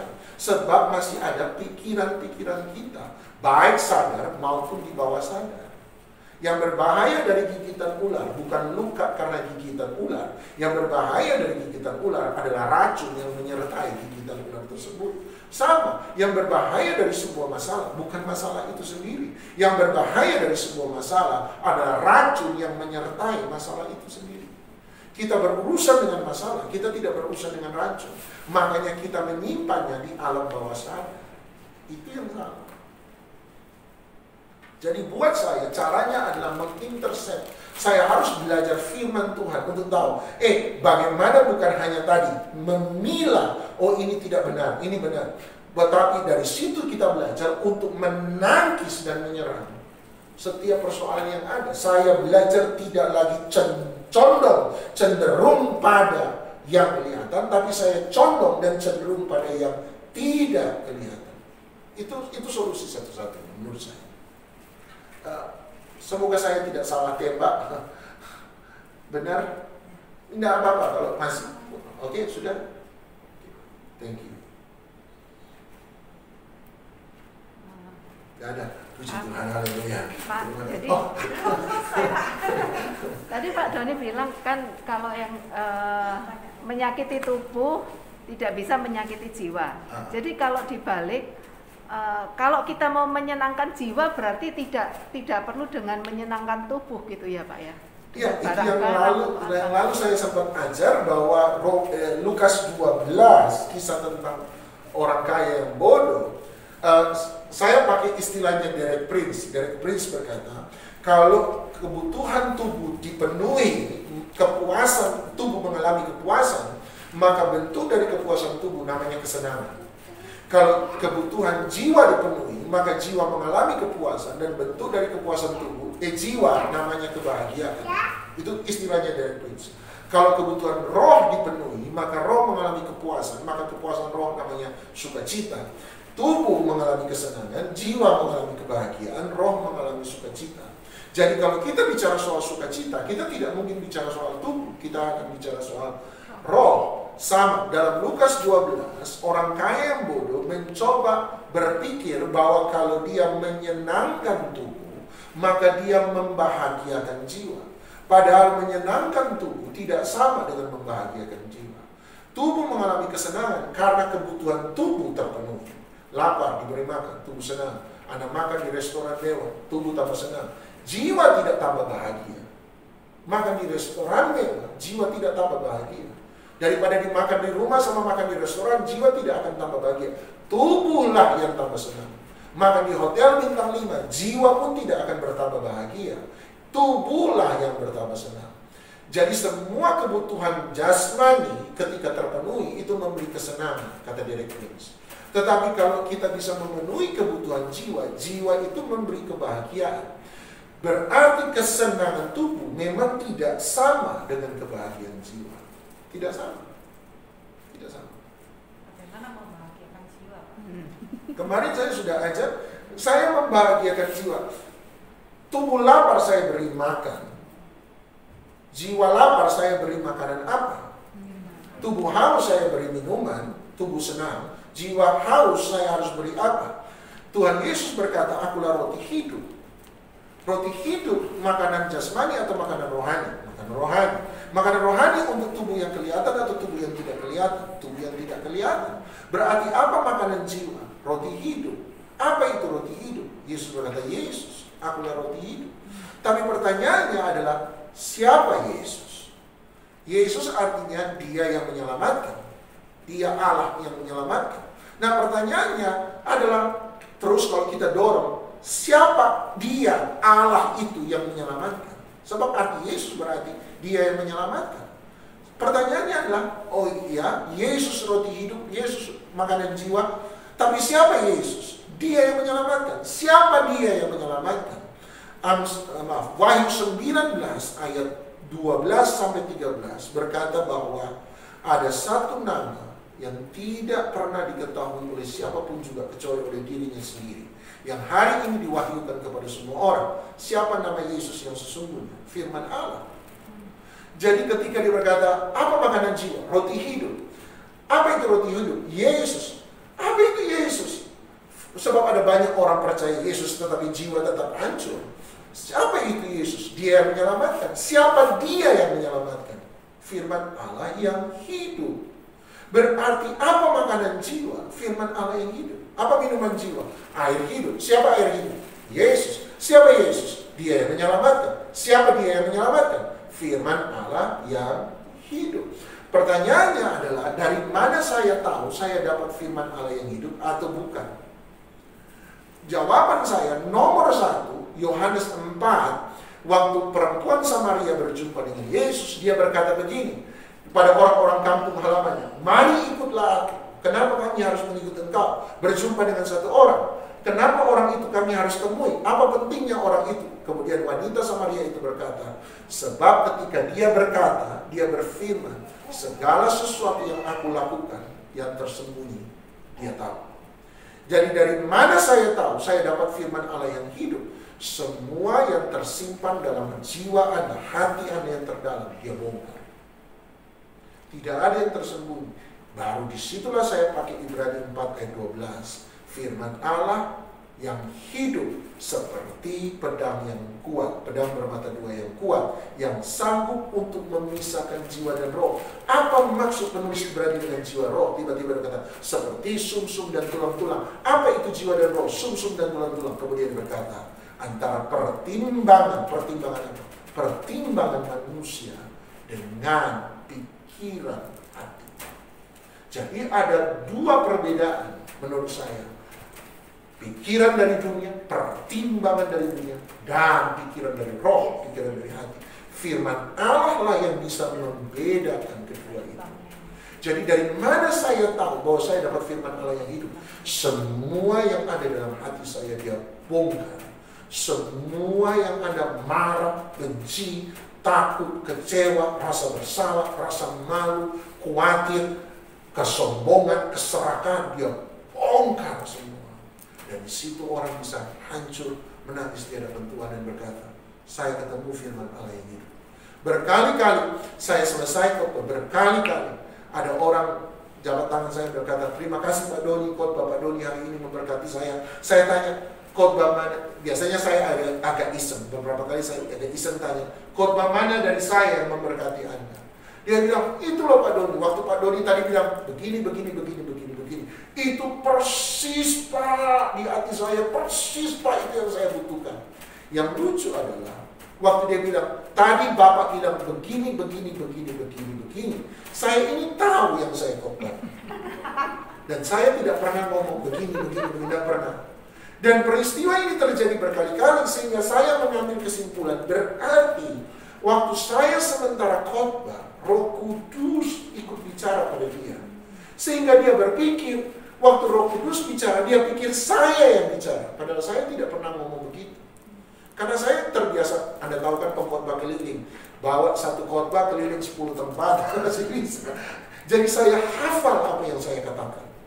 Jadi saya tahu dengan jelas apa yang saya katakan. Dan saya tidak pernah bilang begitu.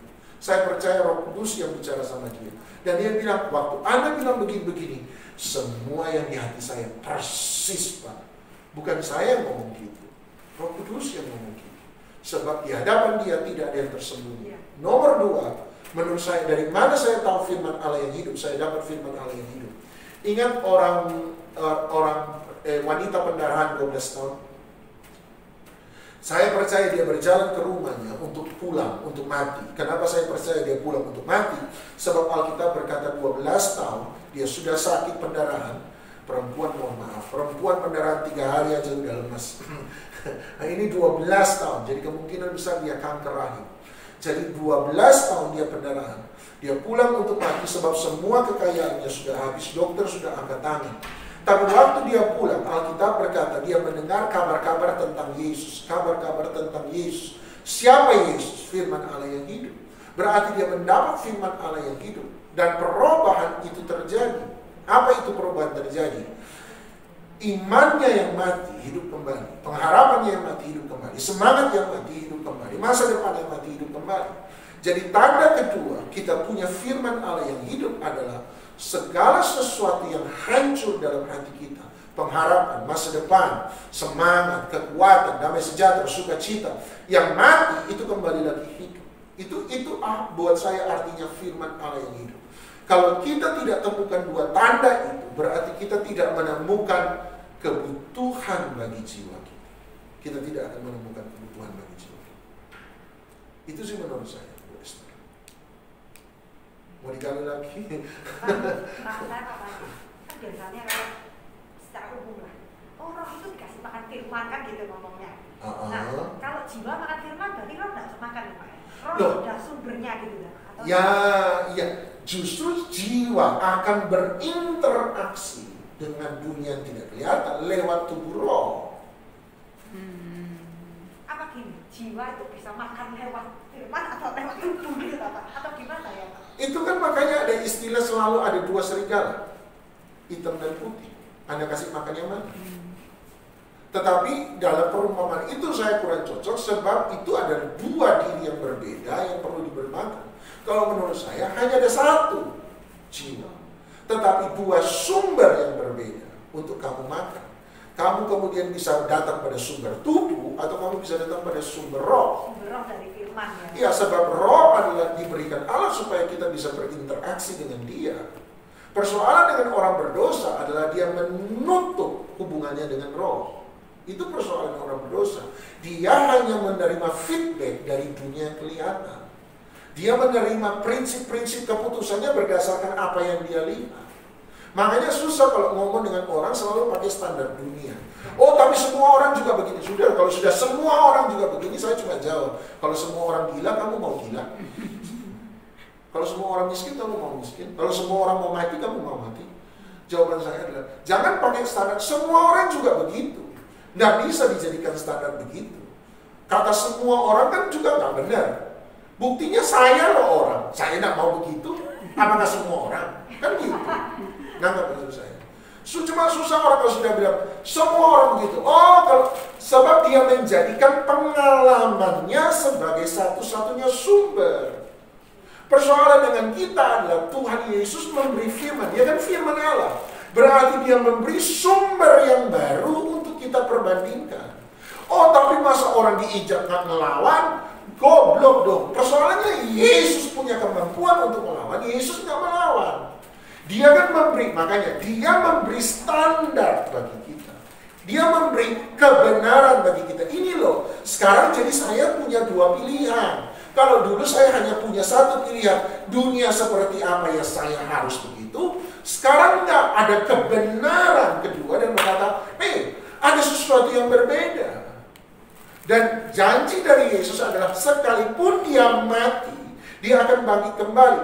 Kemudian kita bisa melihat, oh saya boleh ditindas, saya boleh dianiaya, saya kemudian mengalami kemalangan, saya dihina orang. Tapi saya percaya kalau saya melakukan karena kebenaran, maka saya akan melihat kebangkitan, saya akan melihat kemuliaan Tuhan.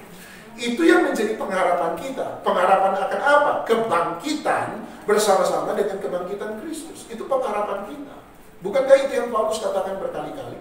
Pengharapan kita yang paling luar biasa adalah kita bangkit bersama-sama dengan kebangkitan Kristus, mengalami kemuliaan yang sama. Jadi sekarang kita punya 2 pilihan. Kalau dulu hanya punya 1 pilihan, sebab dunia mengajarkan begitu, Yesus kemudian memberi pilihan yang kedua. Standar untuk kita ikuti, yaitu sekarang yang disebut the way, jalan of truth, kebenaran yang membawa life, kehidupan. Kalau dulu orang mengatakan hidup harus begini, sekarang kita berkata tidak. Orang bilang kalau mau di atas, ya Anda harus injak semua yang di bawah. Tiba-tiba Yesus datang.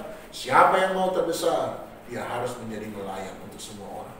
Dia melayani semua orang. Oh, cara untuk orang berkata, cara untuk naik, injak yang di bawah. Yesus berkata, cara untuk naik, ada turun melayani yang di bawah.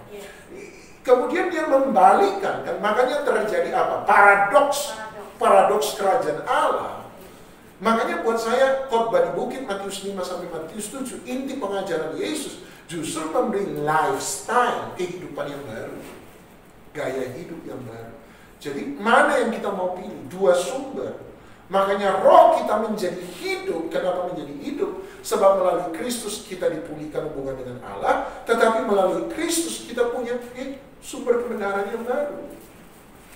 Roh menjadi hidup sebab itu. Jadi, ya setuju. Ingat aja bahwa sekarang kita punya jadi dua sumber. Jadi, jangan hanya, tapi juga orang, tapi saya kan manusia, ya saya juga manusia. Pendeta juga manusia, ya Yesus juga jadi manusia, kan gitu. Tapi persoalannya adalah apakah kita mau hidup manusiawi atau kita mau hidup kehidupan yang ilahi, kan gitu. Amin, selesai. Haleluya. Lupa. Mau tanya lagi. Barisan belakang mengerut. Pak Doni boleh duduk kalau capek. Oh iya. Duduk, Pak. Sebentar saya duduk setelah ini. Kalau misalnya tadi yang soal Benar. where your mind, that is your soul. That is your soul gitu kan ya.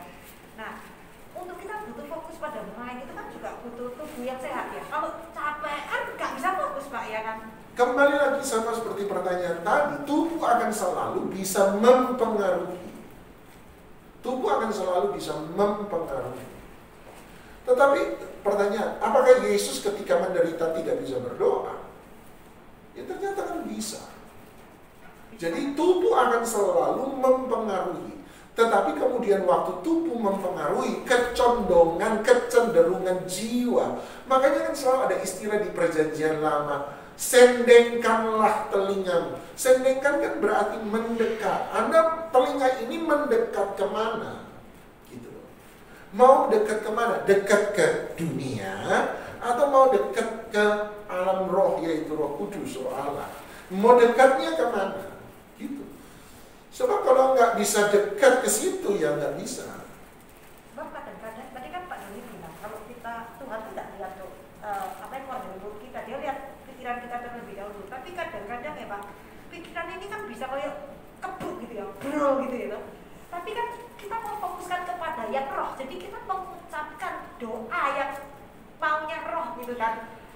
Ya. Dalam kesadaran lo ya, maksudnya karena pikiran ini kok rasanya ruwet dewek, padahal kita tahu yang benar itu apa gitu. Dan kita terus kita ucapkan, nah kayak gitu Tuhan itu lihat yang ruwet tapi kan dikasih kita ngomongkan gitu. Yang brol itu gimana nih? Pikiran itu bisa brol. Maksudnya kadang-kadang kan kalau kita tahu kan pikiran itu jalan seperti kecepatan cahaya.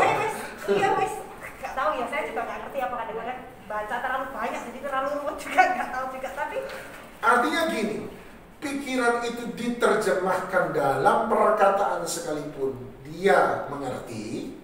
Dan yang paling luar biasa, pikiran itu ketika tidak bisa diterjemahkan dalam perkataan pun dia tetap mengerti, kan gitu.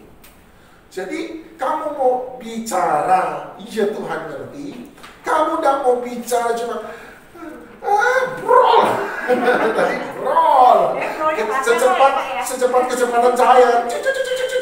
Iya Tuhan juga mengerti, dan dalam hati cerita cuma dia juga ngerti. Tetapi kan kemudian isi pikiran waktu itu menurut saya adalah menumpahkannya kepada dia, kan gitu. Beda dengan kalau tadi menurut saya orang yang doa nggak ada masalah, mungkin jadi kewajiban kemudian muter sebentar masa apa, sebentar masa apa. Itu pikiran kan nggak brol kan, maksudnya bukan begitu kan. Itu pikiran yang jalan-jalan. Ya kalau pikiran jalan-jalan berarti kamu you don't have focus on God. Kamu tidak berfokus pada Tuhan. Berarti kalau kamu tidak fokus sama Tuhan, dia juga, kamu ini ngomong sama siapa sebenarnya? Tuhan, Tuhan aku cinta padamu, tiba-tiba pikiran masuk. Tapi itu masakan nanti bagaimana? Oh setelah itu Tuhan ini, kamu lagi ngomong sama siapa? Gitu. Fokus hati mungkin ya Pak ya. Ya, makanya saya pakai mau hati jiwa. Pokoknya hati jiwa itu sering kali bertukar. Hati jiwa roh dalam perjanjian lama terutama sangat-sangat mixture. Nah, menurut saya yang paling penting adalah apa mau disebut hati, apa mau disebut jiwa, apa kamu mau sebut apa. Tetapi bungkus itu semua, mau hati, jiwa, perasaan, pikir, bungkusnya semua itu mind. Jadi kulit paling luarnya, pintu gerbangnya itu mind. Makanya ketika orang jatuh dalam dosa, Paulus kan berkata meruntuhkan benteng-benteng. Benteng-benteng di situ kan bukan benteng fisik. Menurut saya benteng di situ adalah benteng mind, pikiran. Sebab yang jadi kalau mindmu sudah begitu keras, perasaanmu nggak bisa dibuka, dibilang pun sudah nggak bisa terima, ya sebab mindmu itu sudah jadi benteng, menghalangi Tuhan berbicara, mempengaruhi kita lewat roh. Dia menghalangi. Sudah nggak bisa. Sampai ini runtuh, baru kemudian dia bisa bicara dengan kita dengan baik. Tetapi selama mind ini nggak runtuh, berarti nggak bisa. Di waktu yang sama, dia bilang the shield of faith, perisai iman. Ingat, faith is mind. Iman itu sama seperti ketakutan adalah cara berpikir. Ketakutan itu cara berpikir, maka iman pun adalah cara berpikir. Mind. Makanya kita perlu membentengi. Kalau kita sudah cenderung pada Tuhan, pada roh, maka kita perlu membangun benteng yang disebut iman, sehingga pengaruh-pengaruh ini tidak bisa menembus kita. Kapan ini bisa menembus kita? Ketika iman kita runtuh. Kapan iman kita runtuh? Dasar dari iman cuma satu, cinta. Hubungan kita dengan Tuhan. Iman timbul dari pendengaran. Jadi ketika kamu mendengar, you can build fortress. Kamu bisa bangun benteng. Tapi dasar, fondasi dari benteng adalah cinta. Kenapa cinta? Hubungan. Sebab iman bukan percaya pada Tuhan. Iman adalah mempercayai Tuhan. Kepercayaan, hubungan, dasar dari semua hubungan adalah kepercayaan. Ketika kepercayaan runtuh, hubungan akan hancur. Sebab kita hanya bisa mencintai orang yang kita percayai. Setuju? Yes. Waktu Anda tidak lagi bisa mempercayai Tuhan, bahwa Tuhan itu baik, maka konsekuensi dari tidak lagi bisa mempercayai kebaikan Tuhan, maka iman kita akan runtuh. Sebab kita tidak punya hubungan lagi dengan Dia. Jadi menurut saya itu yang harus dijaga, benar dari firman. Tapi firman itu harus jadi benteng, jadi perisai. Sampai situ.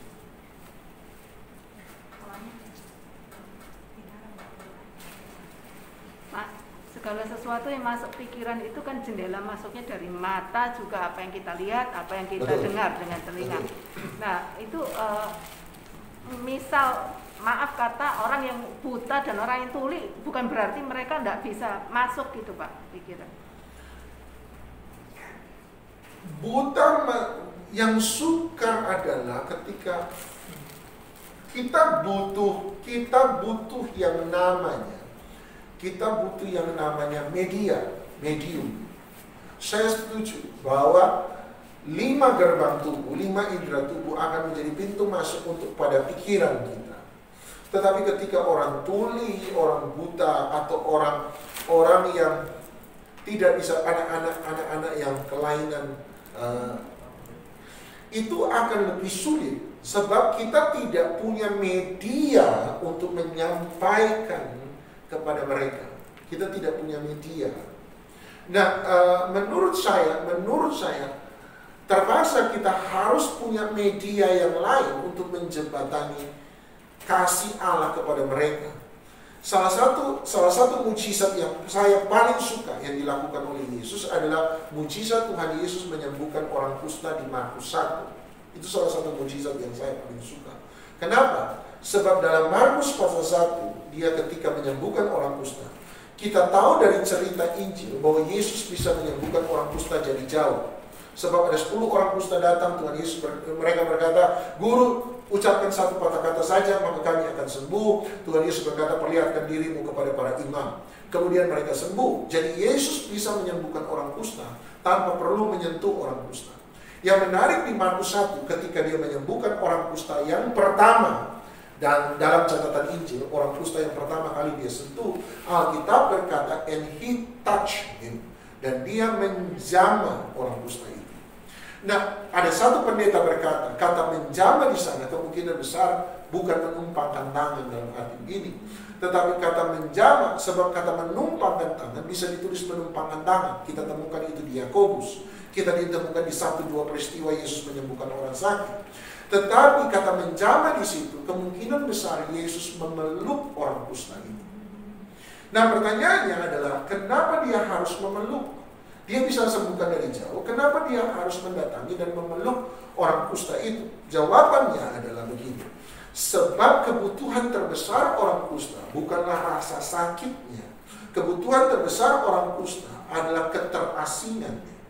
Orang kusta nomor 1 bukan soal rasa sakit. Justru orang kusta kehilangan rasa sakit. Sebab orang kusta hidung bisa lepas dari wajah, dia tetap tidak merasa sakit. Bibir bisa lepas dari wajah, dia tetap tidak merasa sakit. Telinga bisa lepas dari wajah, dia tetap tidak merasa sakit. Dia kehilangan rasa sakit. Rasa sakit itu berarti penting sebenarnya. Ada banyak orang, ambillah rasa sakit, jangan sampai diambil. Sebab kalau sampai diambil, Anda akan punya kesulitan. Rasa sakit ada alarm yang Tuhan taruh dalam hidup seseorang untuk memberitahukan kepada kita bahwa ada yang salah dalam hidup kita. Jadi kalau Anda mengalami rasa sakit secara konstan, Anda harus tahu ada yang salah dalam hidup Anda. Nah, kebutuhan orang kusta bukan rasa sakit nomor 1. Kebutuhannya adalah dia diasingkan, dia dibuang. Dia tidak bisa menemui istrinya misalnya. Kalau istrinya melahirkan anak, dia mau peluk anak yang baru lahir, tidak bisa. Sebab dia tidak boleh bersentuhan dengan orang sehat. Dia tidak bisa mendekati orang sehat. Mamanya meninggal, dia mau beri pelukan ciuman terakhir. Dia bisa. Itu kan mayat. Saya kan bisa cium, tetap nggak bisa. Dia nggak bisa melakukan itu. Dia diasingkan. Makanya ketika Yesus memeluk orang kusta itu, menurut saya, dia bukan sementara menyembuhkan jasmani orang kusta, tapi nomor 1 dia sementara menyembuhkan hati, jiwa orang kusta itu. Kesembuhan pelukan. Saya bisa bayangkan waktu Yesus peluk pertama, orang kusta itu bilang, no. Mulut bilang no, tangan nolak. Tapi Yesus waktu peluk dia dan peluk dia terus, saya bisa bayangkan tangan yang nolak tiba-tiba mulai terkulai dan berkata, "Jangan Bu, jangan, kamu bakal najis, kamu juga sakit, jangan." Nangis air mata, mulut bilang jangan, tapi tangan udah gak nolak.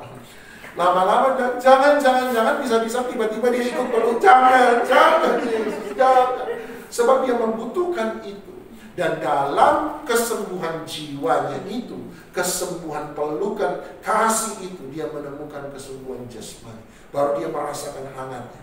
Jadi apakah orang buta tidak bisa menerima firman? Bisa lewat pendengaran. Bagaimana dengan orang yang tidak bisa mendengar? Dia masih bisa diberi tanda isyarat. Bagaimana kalau dia tidak bisa mendengar, tidak bisa melihat, tidak bisa bicara berarti? Itu agak susah. Sentuhan. Sebagaimana, terus apakah berarti sentuhan kita? Berdoalah, Roh Kudus yang bekerja.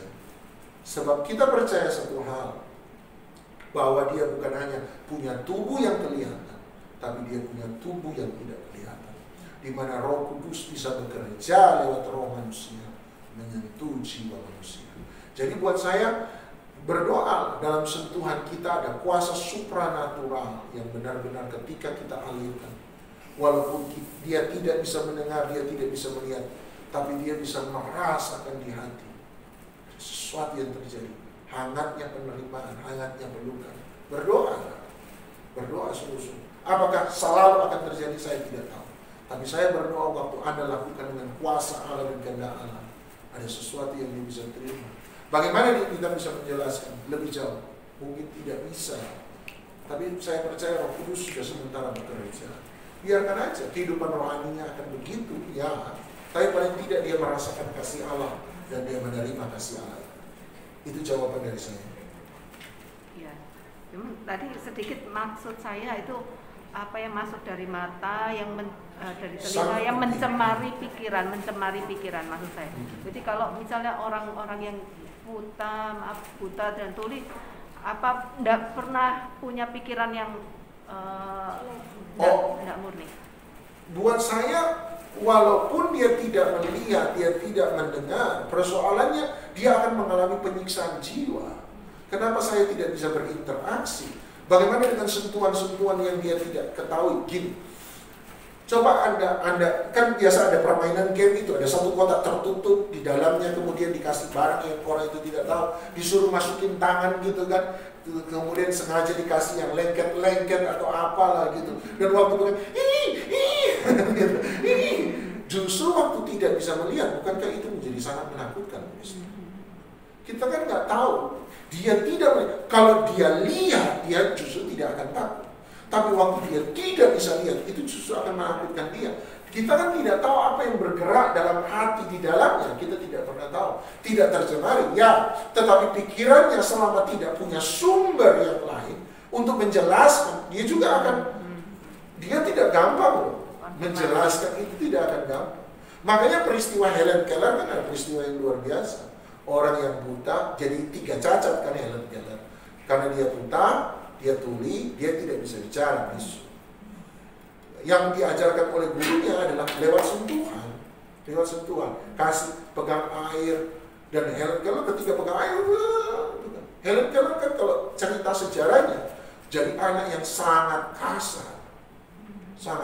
Bukan karena dia jahat, karena dia tidak tahu apa yang terjadi. Dia makan dengan tangan, amburadul, karena dia tidak tahu, dia tidak bisa membayangkan apapun. Jiwanya menderita. Nah, persoalan jiwa menderita sekarang nggak ada yang kelihatan, nggak ada yang terdengar. Mau dapat sumber dari mana? Pengajaran dari mana? Satu-satunya yang mungkin ya dari roh, tapi roh butuh media. Tapi itu yang susah. Dari gurunya Helen Keller, kemudian sentuhan, satu-satunya yang dia punya, sentuhan. Itulah yang kemudian dipakai. Makanya saya bilang tentang orang kusta yang dipeluk Yesus tadi. Gitu. Buat saya gitu. Harus ada media. Harus ada media. Thank you, Pak. Sudah? Oke. Haleluya. Terima kasih buat kesabaran yang lain. Terima kasih buat pertanyaan. Saya langsung tutup doa ya. Ya, mari sama-sama kita satu dalam doa. Bapa dalam surga, bawa kami ke dalam kedalaman pengertian. Hamba hanya berdoa bahwa ajar kami untuk menjaga hati kami, jiwa kami sungguh-sungguh di hadapan Tuhan. Supaya kami bukan hanya orang yang mendengar firman, tapi kami menjadi orang yang dipengaruhi, dirobahkan oleh firman.